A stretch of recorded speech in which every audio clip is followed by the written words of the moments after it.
Roquefort in Aveyron, south of the Massif Central, is on the periphery of the Côte de Larzac, a mesa in the Grand Causse Regional Natural Park. The village, built above caves formed by a buildup of rocks from the collapsed Mount Cambalu, is in the heart of the Roquefort region, where ewe's milk is collected. And not just any ewes, it's milk from the Locone breed that is needed to make Roquefort. To make Roquefort, you need quality milk, so the sheep are fed accordingly, with hay from only our farm. So it's a pleasure for us to give it to them. When the hay is good, I say we're giving our ewes caviar. And that is why the Roquefort is so good. Roquefort is not any run-of-the-mill cheese, you see.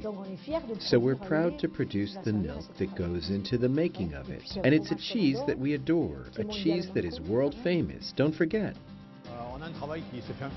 There's a production network that starts with the sheep farmers. Then we take over, collecting the milk with the greatest of care. Then, of course, this prized commodity has to be appreciated to the full by transforming it into Roquefort. The milk is heated and poured into vats. The Penicillium roqueforti is added, then rennet to transform the milk into curds. And when these are firm enough, they are transferred into the molds. The salt we use is dry sea salt and constitutes the sole preservative. Each cheese has an identity mark stamped on it.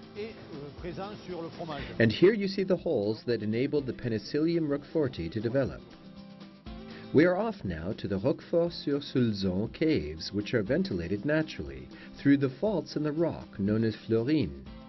Here, the cheeses are allowed to mature for a minimum of 14 days, following which they undergo further maturation at low temperature. So at the earliest, Roquefort can be put on the market after 3 months. We always have our probe on us. The Penicillium is beginning to color green, gray-green, and that will intensify progressively. And then within 2 or 3 days, the cheese can be put in a protective wrapping. Roquefort can be prepared in different ways, in desserts, in starters, or in main courses.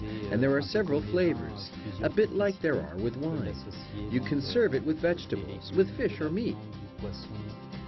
It's easy to work with. When it's heated, it gives off that Roquefort aroma that just makes you want to eat it. The cheese is the end product, but there's more to it than meets the eye. There's the dairy farmer, the dairy, the cheesemaker. They all have a hand in it.